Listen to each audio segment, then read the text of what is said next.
volume up.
What up, bro?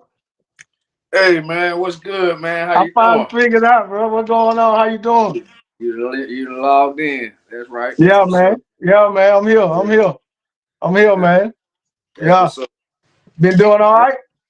man, you already know it, man. It's an everyday struggle, man. You know what I'm talking about? But we gotta keep pushing. Hey, I want to tell you, man, I appreciate your work, bro. I appreciate your passion, man, for your people. For real. The Man, passion that you have is unmatched, bro. For real. Yeah. You're on the front line for real. And I I appreciate appreciate it. it. You I know the appreciate it. sentiment. You know the sentiment mutual, man. You get what I'm saying? Yeah. You dropping real jewels out here. You really waking the people up and bringing knowledge at a level that we ain't seen down here in Mobile. And nobody been down here just really educating and teaching Yeah. the true history. Our true history, like, man, come on, you speaking nothing but facts. So Yeah. I with that, appreciate it. man, I'm encouraged. I'm able to drop a lot of jewels every day. I was picking up off you. You know how we say iron sharpen iron. You get what I'm saying? Yes, So, sir. you know, your message, I'm going full throttle with your message just as well as you see in mine. So you already know, Yeah, brother. I I appreciate appreciate it. I appreciate it. You know, that's the Holy Spirit, man. When God, you let him take the steering wheel, everything gonna work out how it's supposed to work out how it go, man. So I just learned one. to submit to the spirit. That's it. I stopped Right, bucking against the spirit. That's all, and let him use me. You know, I be running from my to get on here for real, to be honest with you. I told you that. We talked about that. So that's how I right, know God calling me to do it, because it ain't what I want to do. You know what I'm saying? That right, ain't really that ain't really what I planned or set out to do, is get on the internet. You know what I'm talking about? So, but I'm here true, now though. I'm here now. He true, nudged my spirit. One of my good friends, Jamel Nettles, kept saying, you know, I need you to get on there, man. The world need to hear your gift. Because I was at the barber shop. I said, I'm cool with the people who I talk to get in the chair. I don't need no another audience. You know what I'm saying? So he was right, like, no, man, right, no. The world need to hear you. No, you can change somebody's life from no way out of the country. And I see it happening now, man. I got friends all over the country now, man. For real, I was just my video. For I'm real. focused, That's focused, how good man. God is, man. God good, bro. He good to us all. But he's especially good to the ones who try to at least try to. Yeah, That's you how it's gotta know going. it, gotta know it, How you gotta doing, know bro? it. All right, how you guys doing? You doing all right, brother? Man, all is I'm well, doing all all is right. I'm well. How doing. you? Oh, look, I was trying to get your attention because I had some issues with one of my computers. Hold on a second, because I'm getting a lot of feedback. Okay. Take your time, man. Take your time. We ain't going nowhere. We here. It's That destined. right. It's ordained. It's ordained, man. We ain't going nowhere. It's ordained. That God right. gets to what he ordained. We already got grace to get through it, man. We're going to do it. Here we We're go. going to do it. Sorry about that. Anyway, I gave. Let me just reintroduce you guys again. Okay. 'Cause I don't know what's going on with my computers. They just doing all kind of stuff. Um, anyway, ladies and gentlemen, we have two guests tonight. We have Mr. Tony Burns, and Mr. Burns is a life coach and a motivational speaker, critical thinking and truth and knowledge. We also got Mr. Davis. I've read your bio, which was Mr. Mr. Davis is a community organizer and developer that works for the city of Mobile, and he started a nonprofit organization that's actually helping his community. Welcome both of you guys to the show, and I apologize for the technical difficulties that I'm having. Respect. If you guys can take some time, if you guys could take some time and just tell the guests who you guys are and what you guys do in your communities. You go Well, first. I'll take the lead. Of course, my name Vaughn Davis. I'm a community facilitator for the city of Mobile, but I didn't just wake up a community facilitator, right? I got a long history with my city. You know, I've been around. People know me all around in Mobile, Alabama. But I started a Stop the Violence organization, which is called the White Flag Movement, Ceasefire in the Hood, 9 years ago, and it was because I saw the way things were going in my communities, and I didn't see anyone just really attacking these issues and just standing out on the front line. And that's just pretty much one of the reasons when it sparked as far as my physical being. But God put it on me way before that. You know, I was on my own journey, going through some struggles and trying times, and I made a vow to God. And I know God is the deliverer in that situation. You get what I'm saying? It's like Shadrach, Meshach, and Abednego. You know, I don't know how deep in that words you are, but like Daniel in the lion's den. And if you can see where I'm going with this, it was only God and his presence that was able to deliver me out of the situation that I was in. And in that moment, you know, I made a vow to him. I turned and I tuned everything out, and I made a vow to God, and I opened myself up to be a willing vessel for him. I let him know that I was a willing vessel for him to use me as he pleased, whenever and wherever and however. We all know that God is too powerful to just come into this earth as his self.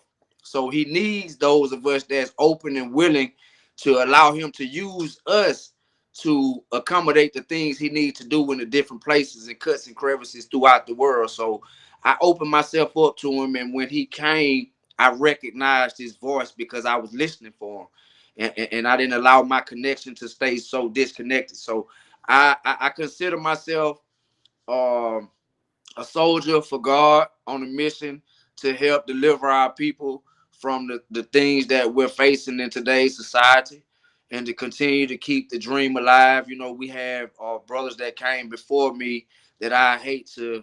I know they probably turned in their graves. Some Martin Luther King and Malcolm X and Huey P. Newton, and you know those guys that came before us and fought against the things that we're facing still today. And to see so many of us still asleep and not in this battle, man, it's mind-boggling. So, Mr. Burns, if you could tell our audience a little bit about yourself, I would appreciate that as well, sir. All right. My name is Antonio Burns. And, I have a passion for motivational speaking and being a life skill coach because my drive is driven from seeing the condition that my people see it change. From coming up as a young kid, you know, going through my own struggles with my mom, suffering from mental depression. At 16 years old, I'm back and forth in a mental hospital, um, determining what type of medicine my mom need to be. And I was a kid. My mom needed to be on. I was a kid as myself at the time. So, going through my own little struggles and seeing a lot of kids going down the wrong road that I was going down. I was young because I wanted to try to fit in and be a follower, try to blend in with the crowd due to poverty and, my dad not being able to find things that I want. And kids, looking down, talking down and talking about you and all types of stuff like that. So that drove me into the streets and started committing crime and try to get money, just try to live up to the American dream, which I say the fake American dream, or American standard. So like I said, I come down a long road, of trials and pain like everybody else. I've been to the federal penitentiary. I did 7.5 years in the federal penitentiary for money laundering. I never mind sharing because it's a part of my story. And one of the best things that ever happened to me because it made me become a better man and get a chance to find myself. And I read a lot. I re-educated myself, So at the end of it, I love my people, and that's just what it is. I love all people, but especially my people because I can relate to my people with the pain and the struggles that we go through that's different from other people. That's all I be trying to preach. I don't have no racism in me. I can't be racist. At the end of the day, I could be not prejudiced, but I definitely be racist because I don't have no economic power. I can't stop nobody from getting no loans. I can't stop nobody from doing nothing. I don't have power to control no other people in power that control our life, affect us only. So I speak about that. It just come out naturally from me being who I'm seeing what I seen. That's just what it is. Well, I'll just tell you this about the show, America in Black and White is just that. And it's all about the truth, nothing but the truth. We don't embellish, we only tell the truth. And yeah. the thing is, we're here to give the voice for those that need to have a voice, to make the powerless feel powerful, to give them that powerful. We want to be, as informative and also be about as knowledgeable as what the nuggets that are being dropped here on the show each and every day. So I want to thank you guys for being here. And, your story is one that's just inspirational, but it's one that we all should be preaching and learning throughout this entire country because all of our communities are suffering in some shape, form, or fashion. Right. Right. You, Mr. Burns, tell me what motivated you to become a motivational speaker? Well, when since I was young, I had the ability to draw people with the positive spirit. Even when I was in the streets doing wrong, people still draw to me because I always had the spirit with me. Because I was a lot, real disciplined when I was young. And a lot of people come to me and they was older than me for advice. So I'm like, how are you asking me for advice? My mindset is like, I think that your age supposed to match your action. So me as a kid, seeing a 50-year-old person, and I'm 16, asking me for $2, that register with me. You somewhere you have $1 or $2, and asking the 16-year-old for somewhere you on the line. I fell off the track and I know what it was. But then once I started looking and I started doing my research, when it dropped off over here in the 80s, and all the black people were going through depression and stress, and the family started fruiting and all that, a lot of people turned to drugs. They weren't strong enough, they turned to drugs. And even to this day, you still got people still suffering from the drugs that was dropped off over here in the 80s. So me seeing that and growing up around and seeing my father and all his friends hang at the corner store for 30 years and never pretty much went out of town, and that didn't register with me well. I'm like, people are really stuck and don't know that they've been programmed to be this way. They really don't do research a lot going on behind the scenes. It took me to go to the federal penitentiary to learn, to start studying what's going on around me, the laws and no politics, which I'm not into politics because whatever laws that they change will affect us most of the time. So I know that, so I try to get the people in my city in Mobile, Alabama to understand they got laws for 16-year-old kids can get up to 30 years for just claiming the title of a gang. It ain't got to be a blood or crip gang. And they had took it out where a young kid cannot get no up in a life sentence in jail, a juvenile life. But it's the same thing. If I'm 16 and I'm lost and trying to find my identity and I get caught up and do something crazy, I still can get 30 years, which will probably bring me out at 46. I'm still lost. So what I'm saying is a lot of the laws that be changing really be affecting us. And a lot of people don't be paying attention to it. And some people don't want to know until they get caught up in the system like I had to. Because, you know, a lot of things is centered around numbers. The world is centered around numbers. Once people understand that, you understand laws in the state and the federal. You got addresses, you got phone numbers, you got street numbers. Everything got numbers and codes. So 922G, that's a federal code for gun laws. You got all type of codes, and once you go to jail, you get in there, you don't know the code. When you find your jail, if you got 851, you're getting them to enhance.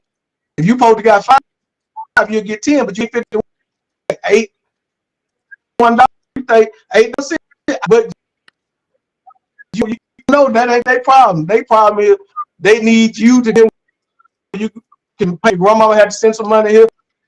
It's all about POPM people. We live in the capitalist society. We capitalize off everything. And when people understand that, you'll know what laws that be on or know what they're trying to do. Or the narrative, most of the time, they're going to come through that TV, you know, your media.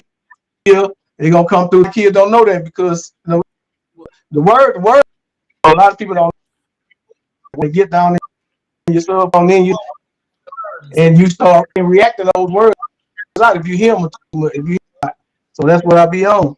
Mr. Burns, it sounds like you're describing an unjust system and things that happened to you. Yeah. What made you a motivational speaker? True. Yes. Okay. Yeah, absolutely. Mr. Davis, can you share some achievements of your organization dedicated to catalyzing change? Say that. Could you say that again for me? I say, can you share key milestones and achievements of your organization that's dedicated to catalyzing change?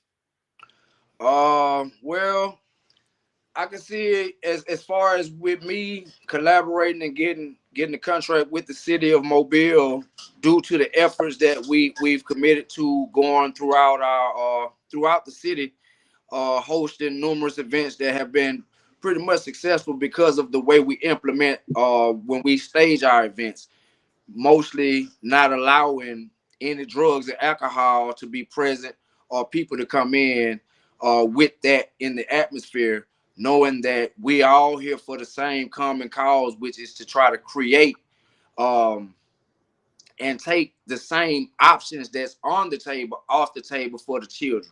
Having a mindset of knowing that the kids are the key in everything we're doing. You get what I'm saying? Like, we're where we at already in life. We're the adults. We're the ones that's supposed to be setting the tone. Like he was speaking, he's not into he not into politics, but he follows pay attention to politics, and being able to bring that awareness to the community, to the guys that are considered thugs and less than. You get what I'm saying? Those who are looked down on, being able to take and grab a hold to those kind of people and have them on the same platform around the people who consider themselves that have already made it in success, and that are not a part of the problem, and they get to connect with these people and see like, okay, well, they're not as bad as I thought they were. It's like with myself personally, I come from that same life of crime like Mr. Burns did. I went to prison at the age of 16. I was charged as an adult with a robbery first. Um, but it wasn't because of the way I was raised. It was because of my community. It was the things that I was able to go get a hold to in the ways that was on the table, the options that were out there for me, that was just open. Like, hey, if you don't succeed this way, we can let you make it this way. With drugs, it was a thing to say, okay, I can get a girlfriend if I have on gold, if I have on this. So being able to change the stereotype that you have to be a drug dealer or you have to be a street person in order to obtain things of value, if that's what your drive is. Showing them that they can get a fine girlfriend if that's what they're after without having to be into the drugs and have to get no car with rims on it and stuff like that. So I think that is a pivotal point in what my organization has been able to do inside of the communities in branding and allowing guys to feel comfortable knowing that, okay, I'm not going to be looked at as weak if I don't engage into this type of activity. Uh, so I've seen success all around my city, not just in one area. I've seen it in Pritchard. I've seen it in Maysville. I've seen it in Roger Williams, Tomerville. Right. I've seen it in the downtown all the way to West Mobile. These guys that gravitate towards it, and they're looking for something to gravitate to that's on that level, but they just don't know where and how to go about doing it. So that's what I feel has been a milestone and something that my organization has brought to the table. It gives people a sense of what they need to do and what they can do in order to help change in the community. So tell me, to your knowledge, and if you are able to measure this, tell me, how is it, what impact do you think your organization has made, not just on your community, but the city? I would say if we would have scaled it on a number scale of 1 and to 100, I would say maybe at a 30%. And I would say that because it's gonna take more than just me. You get what I'm saying? And the message that I tell these guys when I connect in different neighborhoods, Mr. Burns can vouch for it. Maybe I could tell a young man one thing, and he may look at me and be like, "Man, who is this dude?" But I can call Antonio Burns and say, "Hey, man, I need you to talk to this little guy. I think he know you," and he can tell him the exact same thing, and he'll go with it. He'll accept it. So that's where we have to be able to connect more with having guys out of other neighborhoods that's more committed to engaging into our youth. You know, they got to be committed to just saying, I'm gonna be proactive, not reactive or not sub-active. I'm gonna just sit around and just not do nothing and let that be something. No, we got to be proactive in our approach when we Right. deal with them. And so I don't think I've made the impact that I would like to have made. I don't think it's major, and that's my perception. People outside see it different. You know, it's always that way. You know, I can't see it, and maybe God don't want me to see it, and I'm not mad about it. It's for others to be able to see it, as far as I'm concerned. Right. But I don't think it's made as big of an impact as I wanted to, or it should have, because I don't have full support of uh, my community. I'm not going to say the city, because the city has given me a partnership because of my efforts.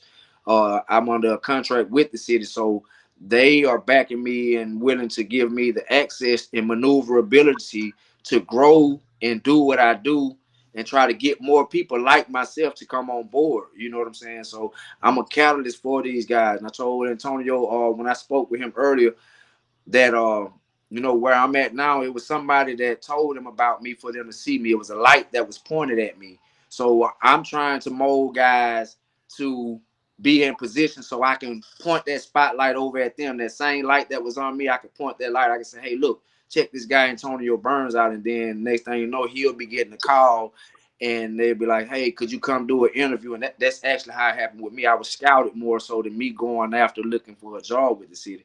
They scouted me, and that was a blessing in its own. That was God pointing the light and directing different people to say, "Hey, this is the guy. He's been dedicated and motivated, doing this out of his own pockets for the last 9 years."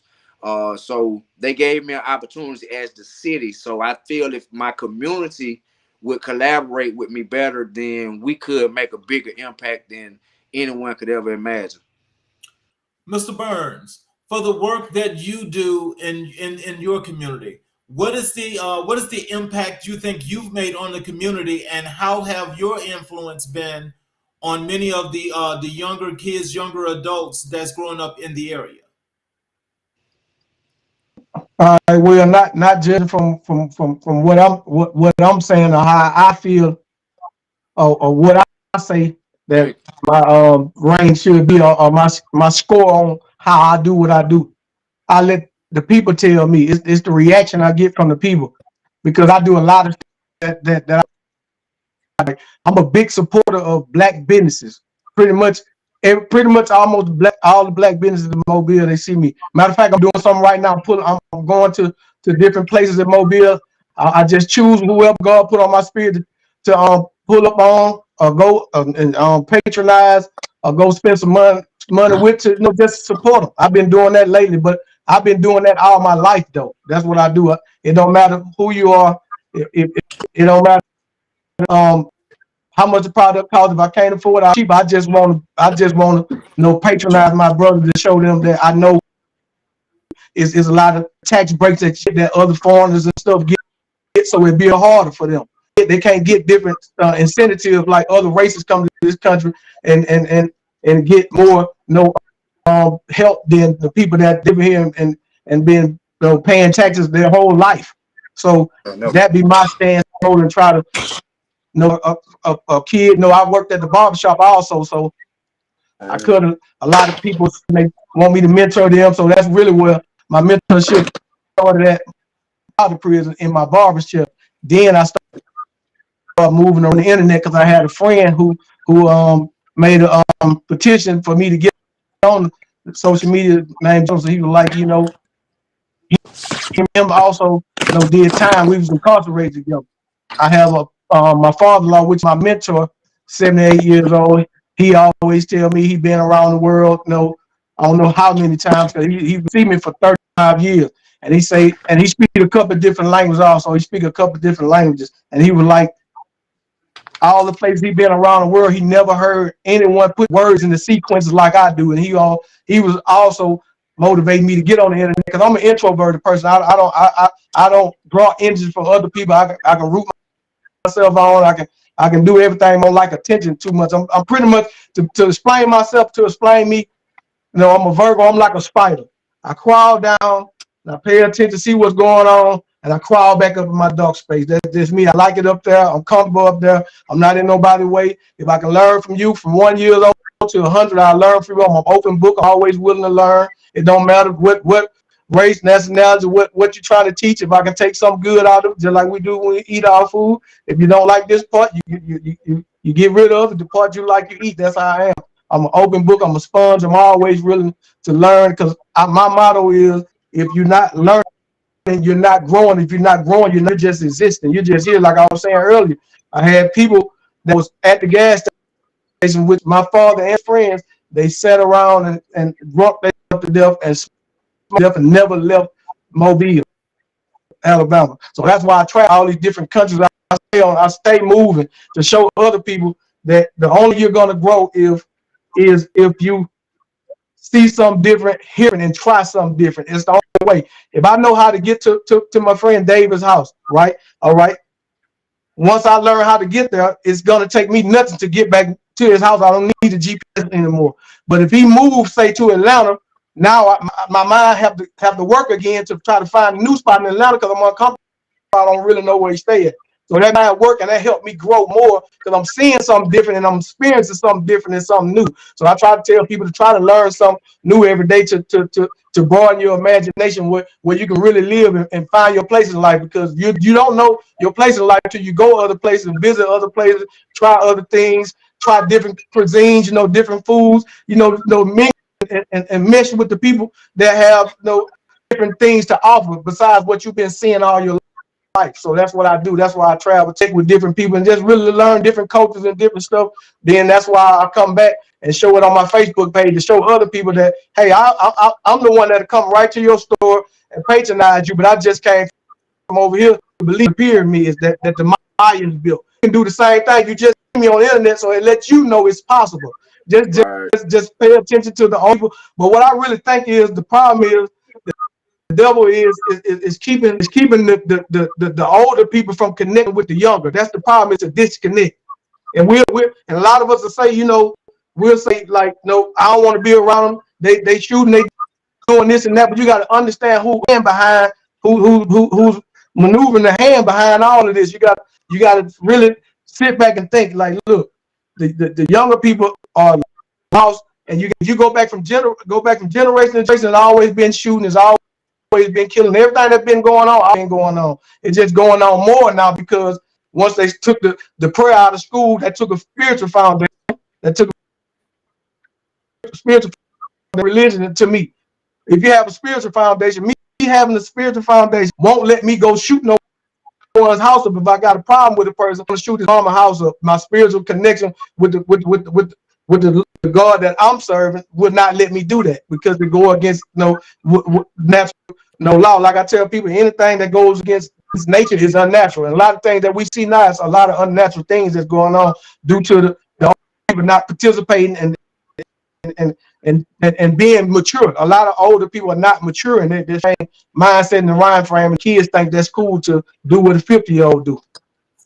But what I'm asking you, and what I think our audience needs to understand is that for the thing you're saying, that what you have done or what you are doing now, how are you making the impact on those people that look to you as to being the leader in the area in which you're located? Oh yeah, I think I'm doing a great job.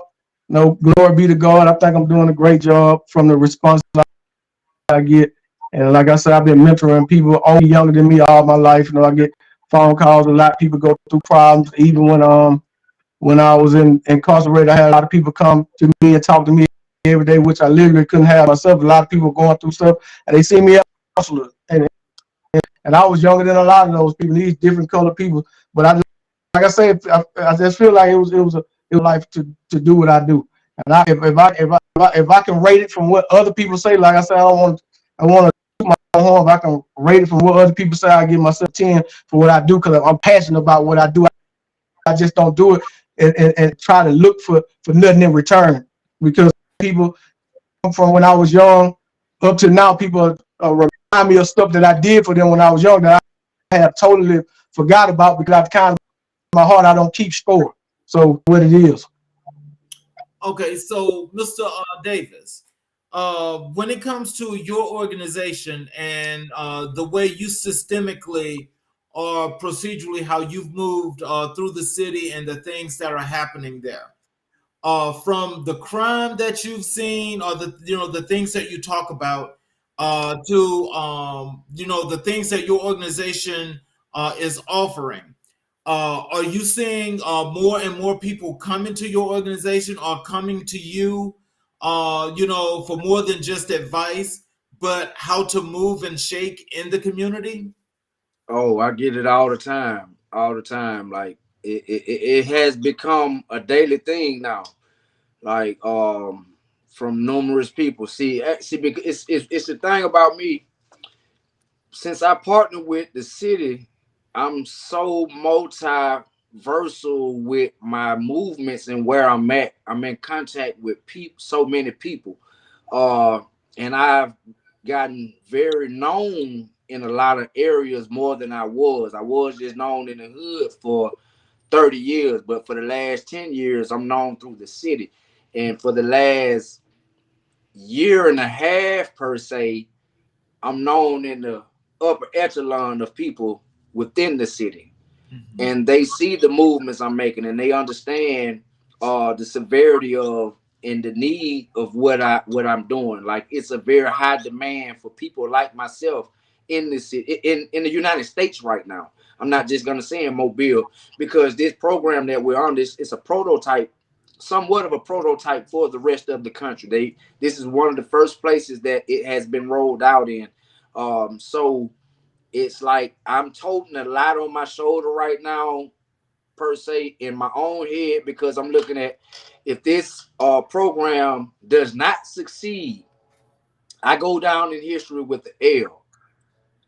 If this program succeeds, then it could give me everything that I need in order to bring about that national change that I'm looking for. You know, I We'll spoke make with sure you. that you're not gonna fail. We're gonna make sure that you're not gonna fail, but I'm Yeah. listening. So um, it's like people come to me now because, like, when I go to, I'm hospital based. I have a hospital intervention that I do now, and when I'm in the hospital on my hospital intervention, what I do anytime someone gets shot. Actually, I have this pager right here. I have this pager. And this is the same pager that the doctors walk around the hospital with. So any trauma alerts come to this pager. I only respond to the gunshots.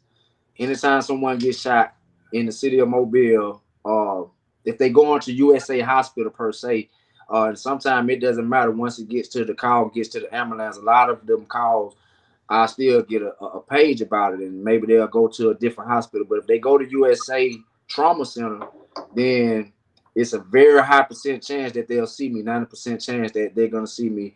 And when they see me, what I'm there for is I'm a lifeline for them for their road to recovery.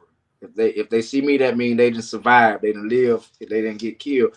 So in the process of me getting the intake on them for their road to recovery, I try to help provide resources or connect them to the resources, which is counseling, because going through something like that is a traumatic experience. So they have to we if they want to see a counselor, some people are tough and they see gun violence all the time, and the counselor is the last thing they're thinking about. So when I have those instances, I start implementing my conflict resolution skills to try to make sure that, hey, you're not going back out here for revenge, or you don't think this person is still a threat to your life, and what can I do to help mediate your situation. We also provide physical therapy. Gunshot, you can get your leg, you in all kind of physical conditions that it could put people in, and I see it all the time. People trying to get back on their feet and just walk, or to talk, or to move their hands and different things. So we try to make sure we can connect them with physical therapy. There's also victims compensation money that's out there for people that get shot. A lot of people don't know that if you become a victim of a crime, then there's victim compensation finances that's out there for you. Um, we try to provide housing. So along the lines with me doing that stuff in the hospital, I'm encountering doctors and nurses and family members, mothers, grandmothers, and I'm trying to tell these people about life insurance. And so they listen to me. And when I implement my conflict resolution skills and try to stop the recidivism and them ending up back in these kind of situations, the people seem to know that I genuinely care. They know that I'm not just there about the paycheck. So they call me back and they ask for advice, and they look for the influence. They look for the motivation and encouragement.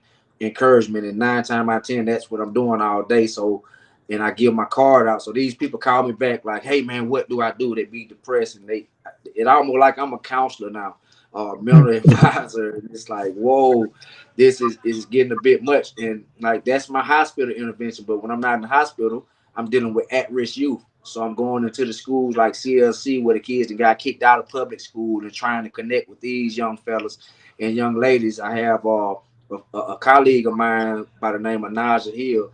She founded Mothers Involved Against Gun Violence. And so we're able to deal with the mothers. And whenever I have young women, I mean, I could deal with them. It's no problem. But I feel better about allowing her to deal with those young ladies. You get what I'm saying? I feel like that's more professional. And that's, it's just to me, it seems like the right thing to do, Yeah. especially with the things we deal with in today's society. So I have to be mindful of my steps at all times. And so, like I said, I'm in constant contact and trying to help people and dealing with their moms and families and fathers. So it's always someone calling like, "Hey, what do I do right here? What do I do in this situation? How can I, what can you do to help me? Who do you know?" And so it's like I'm never stopping. As you spoke earlier in your statement about the program itself, okay, and how the program is how you want to make sure that it succeeds and not fail, and you're saying that you want it to be more than just relegated to more than just where your city is. So have you actually reached out to people in other states, other cities, to get the program implemented, and how is that working? Yeah. Well, it's a work in progress. It's been very slow. Just like I've connected with you down in Georgia. I have a cousin that's in Georgia, and he's doing pretty well financially, got things going. So I'm always in conversation with him about, hey, put an event together. Let me get down there. Set something up for me. Create me a platform so I can come to Georgia and start implementing some of these things that got going on, and start connecting with people in these cities. If it's nothing but for me to connect and have liaisons over here, and then I can go to Mississippi, and then I can go to Texas, and then next thing you know, we have an event somewhere, and we got people coming in from Texas and Mississippi, and everyone is promoting, you know, what the face of everything is right now, but we're pushing for something much greater. You get what I'm saying? Like my ultimate goal on the back end is something that I believe if I could achieve it, if nothing but for one day in the beginning stage, we would see a very big change. You think about now in today's age, we create new holidays every time you look around, and people accept them and they start entertaining them, and they, you know, Cinco de Mayo. That's a new thing. Everybody Cinco de Mayo. They pay attention to it because it became a national holiday. 420, something they smoke on, but it they pay attention because it's a national holiday. MLK, people take and pay attention to it, and they move a certain way. A lot of them. So I'm thinking if I could ever get to a national ceasefire day and have it recognized nationally, just on that day when everybody in the world looking at, okay, today is National Ceasefire Day. If we can just look at the statistics of years before and look at the year that we do that, and see if gun violence go down that first year, then we not, you know, we never get success in the first year. It's just like when you start a business, you look, okay, we might not make nothing back. You know, the next year we might break even. The third year we start seeing a profit. Okay, so we're looking at, we can implement it at this point, but in 2 to 3 to 4, 5, maybe 6 years, it could be sooner. Uh, it's gonna be recognized, and people will take a hold to it, just like 4th of July, Easter, Christmas. You know, you want to go buy a bunch of gifts for Christmas. So on National Ceasefire Day, if it's something that just nationally recognized and it's in people's ear and they mind, they can't do nothing but look at it, and it's just in their face, I think it would cause for them to kind of pause on violence. So let me just ask you this, because with the resources that you have with the city, is it possible that you can leverage what the city helps you with to actually send out maybe a national message, especially to the larger urban cities, to where you can actually make these connections with these people to make it that much easier, and you guys have a coalition that becomes like more of a national coalition, and you guys lead that way to actually make the change inside out? Yeah, I think it's possible. I'm gonna have to sit down and have these discussions with people, but it's like everybody is so busy right now in those chairs. Um, so it's gonna take a lot of tug of, it's gonna take some tug of war, and that's why I stress I need the community support to stand with me and band with me, because they looking at me like, hey, uh they trust me enough to go out here and recruit and have guys that's like myself and come back to the table, and they can trust my word and showing, here is my supporting cast. I can elevate and they can take over my spot. You Right, get what I'm saying? You right. take me from being a community facilitator to being a step. I don't even have to go a step. If I could put somebody else up a step first, I'm cool with that. But if I go up a step, that pulls in somebody else to have to sit where I was, right? Mhm. So Right. I'm only as effective as my community allow me to be. You know what I'm saying? So me going into my community Right. and trying to gain trust and show these brothers, like, hey, I got the blueprint. I went through it the hard way. I learned and I know what they're looking for. I know what they need. I'm finna show you how to get it without going through what I went through. Mhm. You So know? let me just say this. So like I'm assuming, and just correct me, both you and Mr. Burns. So I'm gonna assume that you guys live on opposite sides of town, right? Now, ironically, we actually from the same, pretty much same area. So One. that right actually, so I think for what you guys are doing, because you probably got a really strong force as into that area. So then if that's the case, why can't you kind of like delegate some of that authority to Mr. Burns and let Mr. Burns handle a portion and you go handle the big part? Oh, it's We've in been it's in talking the about works. that. Believe me, Yeah, we've been believe me. talking It's about that. It's in already the in the works. making. It's It's in been the in the works. work. It's in the works. It's in the works. It is. It actually is. We've been networking for quite a bit of time now. Me, him, and we got another partner, Chris Calhoun. Yeah, Okay. Calhoun. Man, we working on it. Like I said, we got a little red tape up there.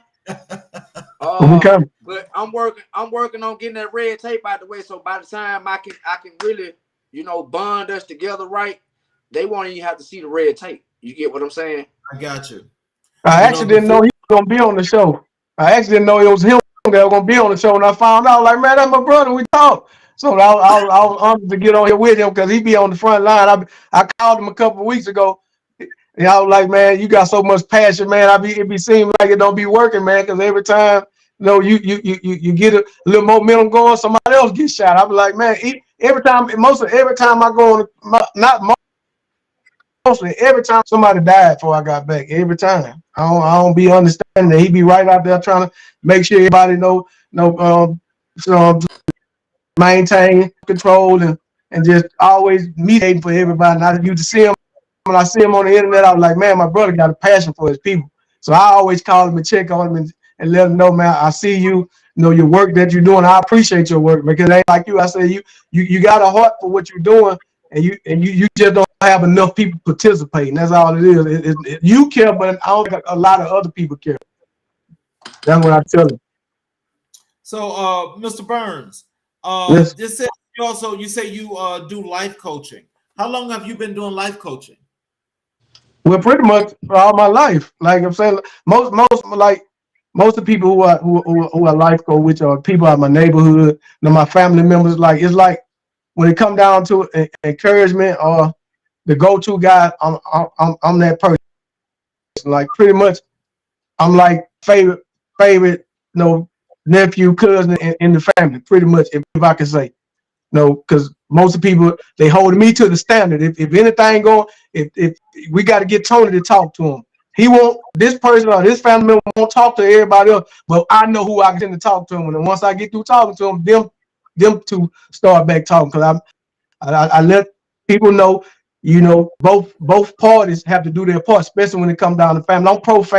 I'm pro-family. I always been pro-family. I'm a family man. I was raised with my mom and dad in the household. And I was telling him that one time too, like that's my opinion, a lot of people who wasn't raised with their mom and dad mindsets are a little different because they didn't have and they didn't have the structure or the discipline that like I was taught because they didn't have a father there for whatever reason.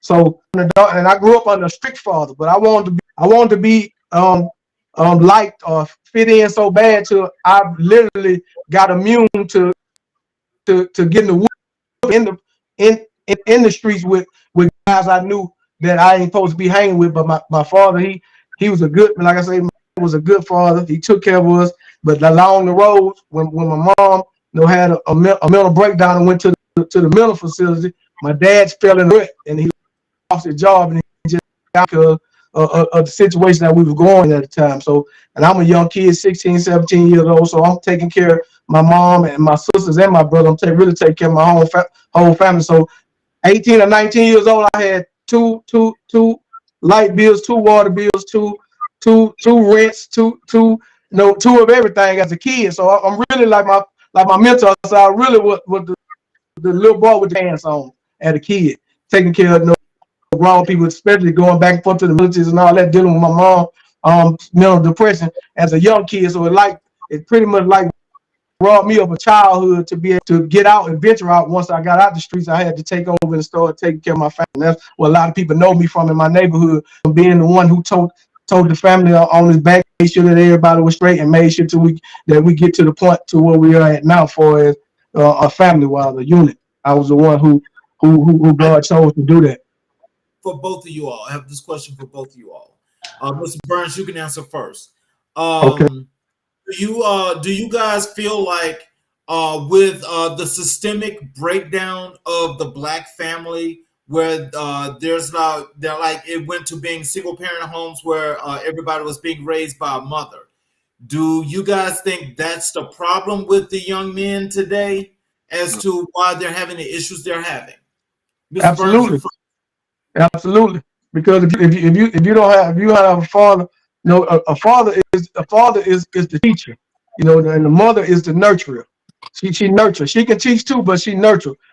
a father, just his voice alone can make a young kid sit down or get right. The mom voice, it does a little impact if they respect it, but a kid that's trying to find his way and confused, he's not too much gonna listen to a mother because her licks don't even hurt as bad as the father do. So without the father, you have no one there to pretty much keep him in line. No, because for me myself personally, I was scared of my father for a long time. I figured like he was the baddest person in the world. Nobody can beat him up. And he stood on what he stood on when it came down to us for as standards and principles. You're not gonna do this. You're not gonna do that. But that's why I hear a lot of stuff. But without the father in the household, it's pretty much no mother. And I salute all the black mothers that have done a great job with raising those kids, single family kids, like raising kids by themselves, because it's very hard to do that. But without the father,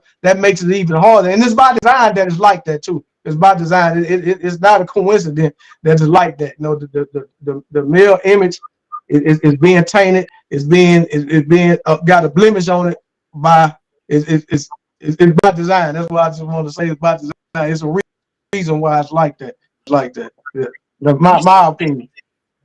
Mr. Davis, how do you feel about that? I do agree with Mr. Burns. I feel like a household with mother and father, that child does have in most cases, that child has a better shot than a child out of a single parent household. But that doesn't count out the single parent household, because I've seen they say a lot of times, say a woman can't raise a man, and I do not agree with that personally, because I had a stepfather. He was there, but not at the capacity that where it could have shaped and molded me to go a different direction sooner than I did. So my mom did a wonderful job. A lot of what you see thriving out of me today, the man that I became today, is because of a lot of the things that my mom instilled in me as a child. The seeds that she planted, she didn't spare the rod. You know what I'm saying? And even though I went astray because of the things she implanted in me and the stuff that she instilled in me when I was a youth, you know what I'm saying? By me surviving through everything that I went through, thank God that I didn't get killed or worse. You know what I'm saying? Put in prison on for life without and just stuck in there. When I say it for work, a lot of people don't know it's something worse than death. Being in prison, eternally. You know what I'm saying? So my mom raised me, and she did a good job in instilling in me some manly things without being a man, because of the stuff that she taught me, and she led me and guided me to the Bible. In the community, it plays a vital role in those situations. You could take that kid who had mother and father, and he go outside, and he's more influenced by the neighborhood drug dealer, then that could possibly just void out everything mom and dad tried to do, which was in the case with me. And a lot of because the way I was raised is totally different from the way I acted and ended up, the route that I took. I was in the church. I was raised in the church. But I went into my community and I saw predator and I saw prey, and I did not want to be prey because I saw how they were being handled.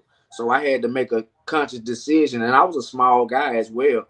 So not to go too far away from your question, because I sway, but it all has it all tie back in.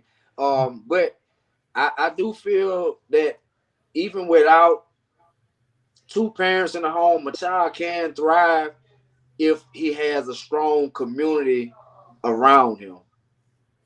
Another question, two-part question for both of you guys. Again, I hear you guys mention a lot about the gun violence. Right. Okay. Now, in the underdeveloped areas and communities, as such as you guys are speaking of, now it's known for a fact that economically, most people can't afford guns. But there are a lot of guns, but there are a lot of high impact guns or machinery that's being used. Do you guys think that this is, again, a way to keep the structure of the black family down, the black men into particular areas and situations, that these guns are being planted in these communities. Of course, of course. Because one thing about it, like when you don't have nothing to think with, or as when you're immature and the society have changed to where don't nobody want to fight at all. That's not an option. Then when I grow up as a kid, I'm getting video games and I'm shooting all day on the video game. It's making it easier for me to go in the street and emulate what I just learned from the game. So a lot of kids can't separate reality from the game. They still think they're in the game. But then on top of egos and like I said, desire to fit in and trying to find your purpose in life. A lot of kids get misled trying to find themselves. They get caught in the intersection, don't know where to go because they don't have that structure. Like I said, or that father or father figure or a mentor telling them that you don't go this way or that way. But then at the end of the day, a kid gonna always gravitate to what they're interested in, and a lot of parents don't know that your kids' friends have more influence on your kid than you do because he can be himself around his friend. He's not going to curse around you. Certain things they're not going to do around their parents. Because I ain't do a lot of stuff around my father, my mother. But then my friends, I can be myself around my friends. So when a parent really want to know what their kids got going on, you got to pay attention to their friends. Zoom in on and key in on the kids to see what he got going on. If the kid nowadays it's so easy, you can go to your son's or daughter, whoever friend's page and see. If you see his friend with gun on his page, best believe that your son be with him every day. He got a gun somewhere, and a lot of parents are vouching for what the kids are doing. They vouching for it too. If they don't buy it for them, they'll buy it for them. I think he was more so asking. Do you think they planting guns in the community? Yeah. They did. They got stores. They did it. They got a store. They did it in Chicago. In that aspect, if you want to say it in that aspect, as far as the demographic with them, where they put stores, you know what I'm saying? I was just talking about zoning. I'm in a discussion about possibly playing with the city council in 5 to 10 years, but zoning would be one of the things that I'd be dealing with. And zoning, when they allow you to put guns right in the neighborhood, or they allow pawn shops to be closer to schools, and they don't even want a tattoo shop to be by school, it's different things that they do along them nature. The alcohol, you got a liquor store like right almost next door to a school. So with the guns, if you want to say planted by being planted through pawn shops and the accessibility that way, then yeah, but like just dropping them off low, putting them in cuts and corners, I don't think they're doing that. It's too much money in it, for one. And for two, this is the gun epidemic that we're facing right now. It's not without design. Like Burns said, it's design behind it. True. I get it. But we got to take accountability, self-accountability among ourselves and with our own people, which is what we're doing.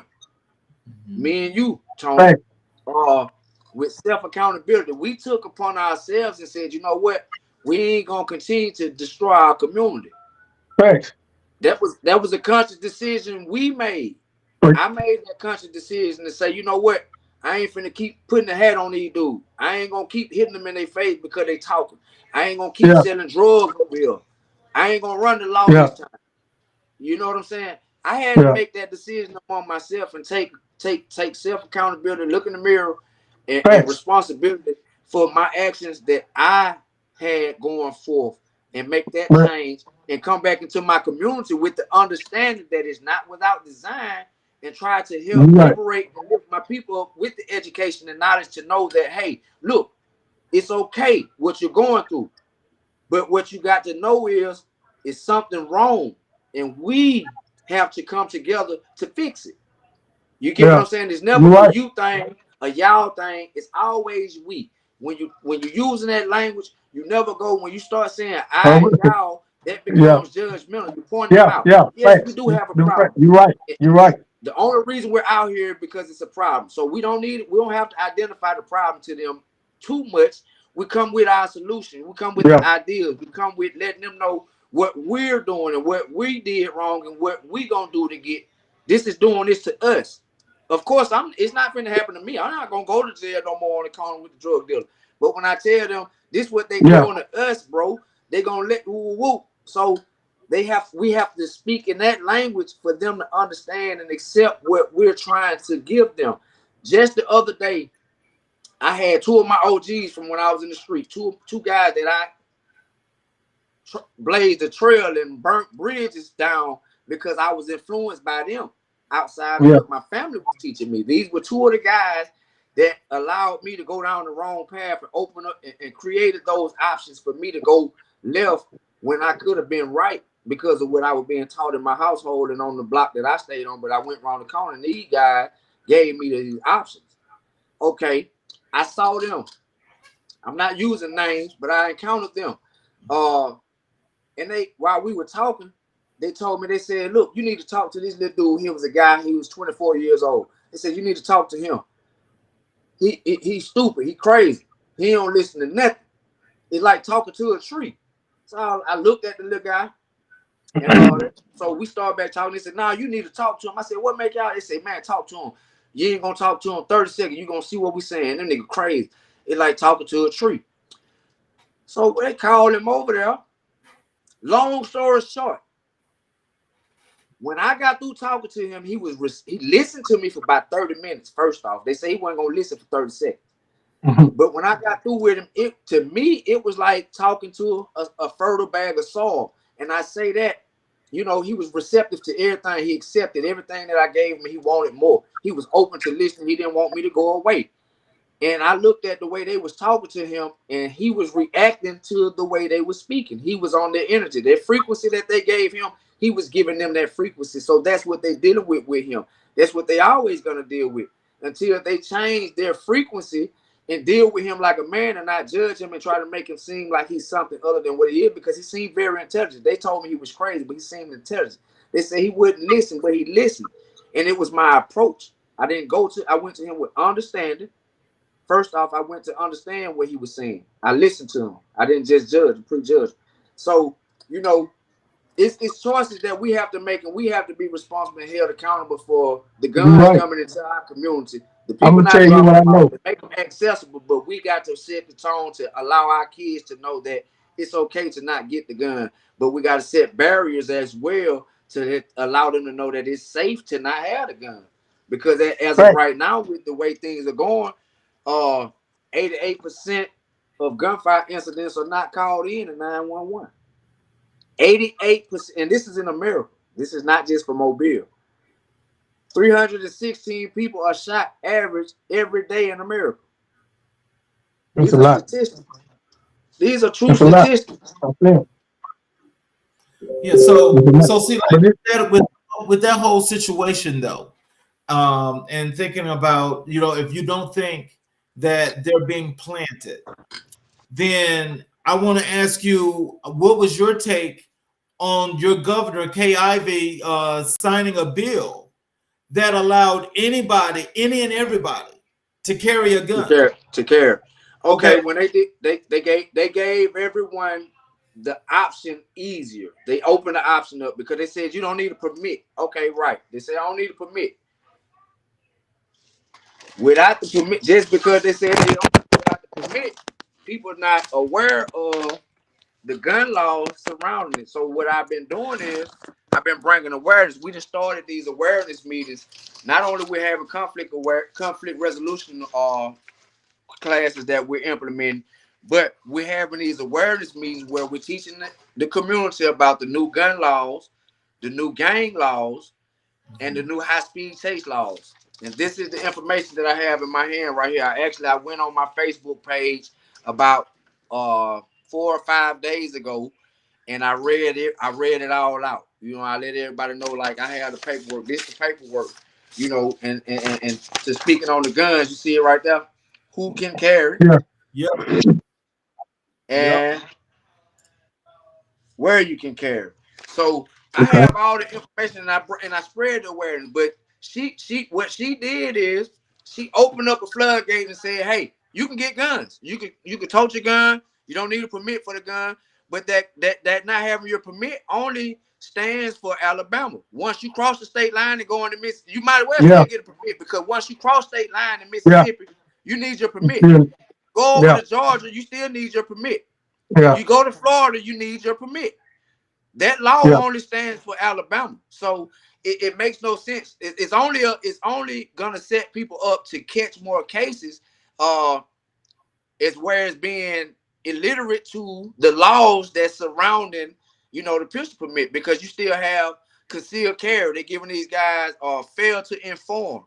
If you're riding in your car and your gun is not, you don't tell the police officer as soon as they get to your car, I have a gun in the car, they could charge you with fail to inform. Right? Yeah. Yeah. Yeah. But So she also having a 1.8 billion prison being built right now also. what's And that? you we're gonna go back. I want to go back to the plant with the gun. Do you know they all gun show Davis? They stay have Right. they see the sign on there say Albert Shrine gun shows, right? Yeah. I'm All right. here. When they go to those gun shows, you got gun sellers that sell the guns to these young kids without no ID. And then myself, they get on the internet right after they leave them gun shows with a bunch I of see choppers that. and bunch of assault rifles. So I know they doing it on purpose. I'm telling you, I see if you that. I you see supposed to that, have and ID that's around the real. board at them gun shows. You don't supposed to get no gun without that ID. These young But guys be look, getting them guns without the ID. And look, hold on one more.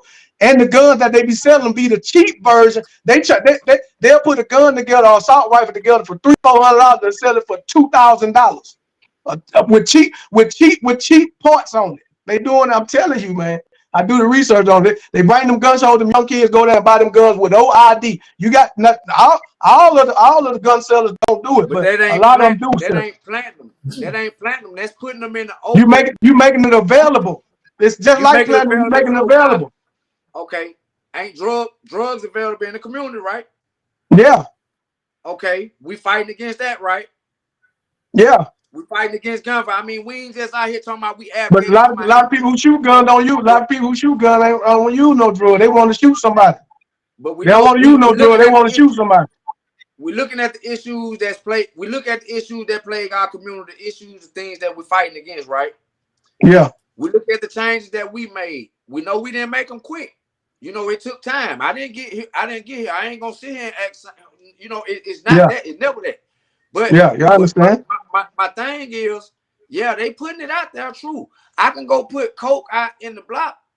Do that mean put it up your nose?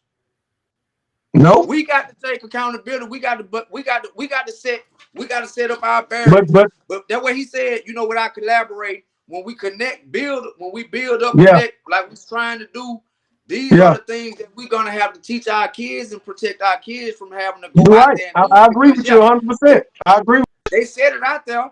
They said it out there. True. But I the ain't saying option they was did. if the option wasn't there, you wouldn't have it to go to. If just like you Right. said, we don't Right. put drugs out there, right? But if I'm Right. going through Right. a hard Right. time with my family, or maybe a marriage issue with my wife, if I'm so depressed and I, stressed out, I might run to the drug and get it to try to escape reality through a drug. But if the option is there, I can take that option. But if the option not there, I got to deal with my problem. Simple I as gotta that. hold I my. can't use the I gotta drug. hold my hand. Hey, I gotta hold my See what I'm hands saying? up on. Look, So if you I take the gotta option just away, then you got to pick another option. You got too many options. I can you go give me right. some. I can go give me a gun. When I get stressed out, I can go get a bunch of stuff. I can go get alcohol. I can get drugs. I can get a gun. Whatever. I ain't trying to face the problem. I'm running away from my responsibility anyway. So I need something to help me escape the hearing the bigger than back here. I'm trying to release.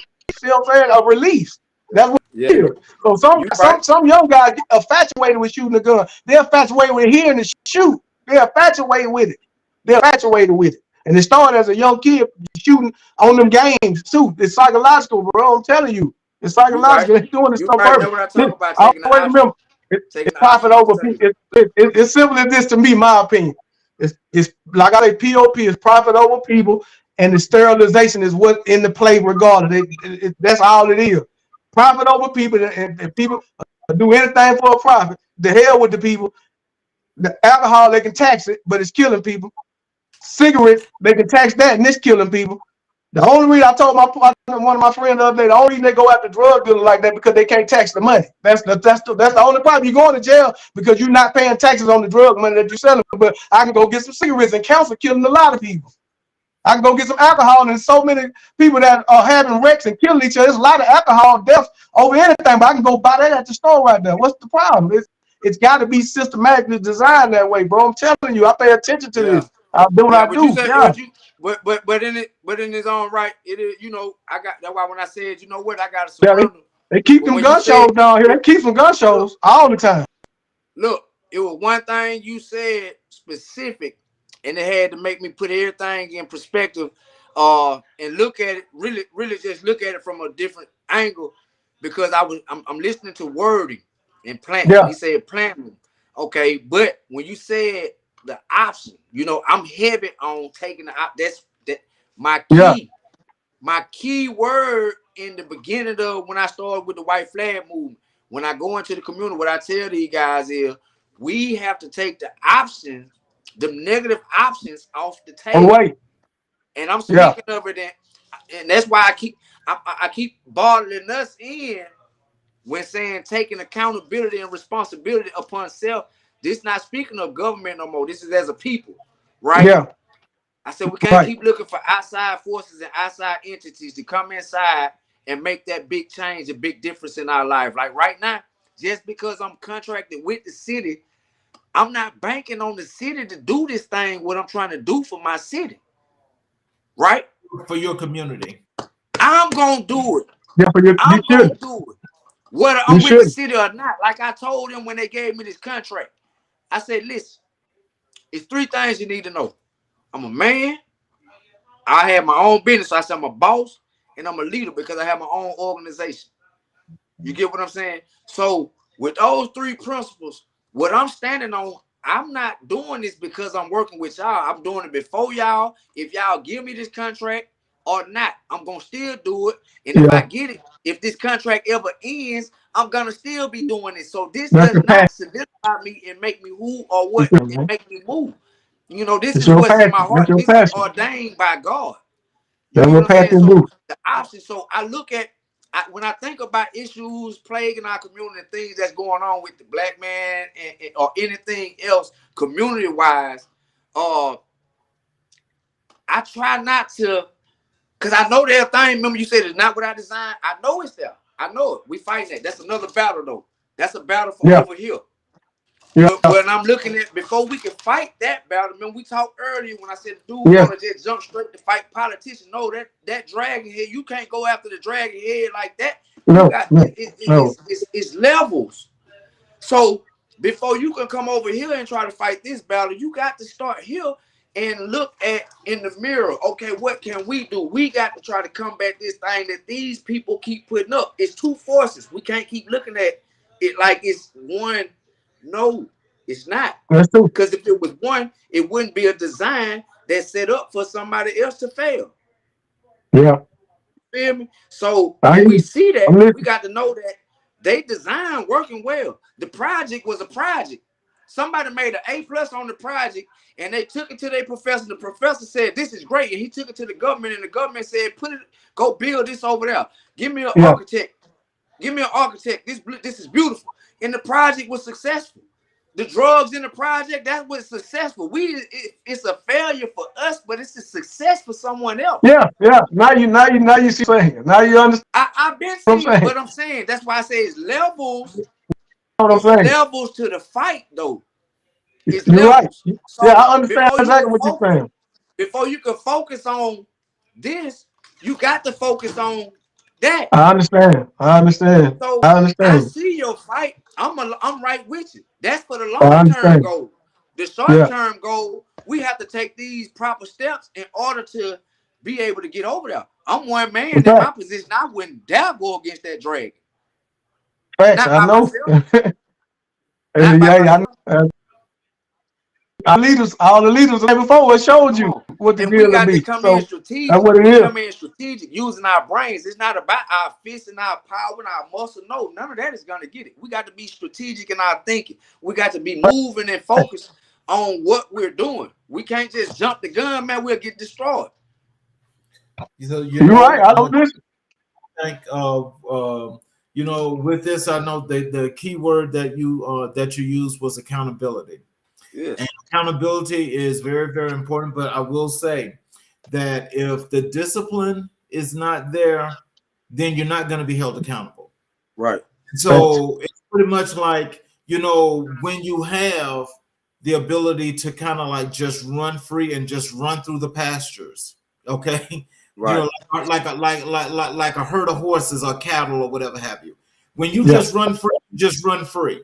So when you have situations like, as I brought up that gun law in particular, because that's happened in that on as of, I think it was the 5th of January or so forth. That was like in something like 30 something states, but primarily in the South.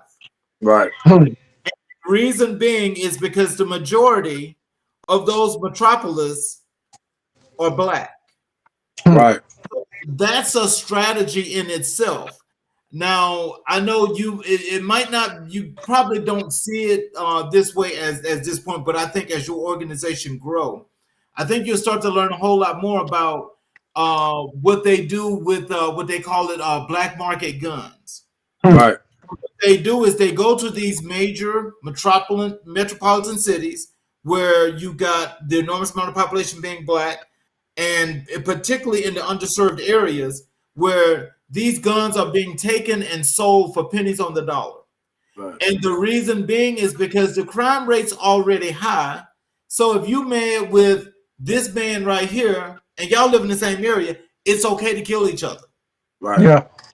And so my thing is that, like, I know how your organization is working so hard to do what it does and what you guys are doing together to make things a little bit better as to where you are, is that if you, as you say, you're not using them that much, but it kind of like sounds like to me that if you were to, you're making inroads, but if you make inroads a little bit deeper to where you can get up to like 45% of the people in the communities to listen and to follow, that would change all of that. And that's when those numbers are going to come down. Because if it's not, Right. if it's not 50%, those numbers are going to remain the same. But what they're doing is they're only reporting, the numbers for like the areas that are really, really bad. Well, let me tell you what our numbers are for 2023. We closed out 2023 with 34 homicides. That was for 2023, right? I want to say 34, 35. Last year we had 41. Mm-hmm. Okay, the year before that we had 51.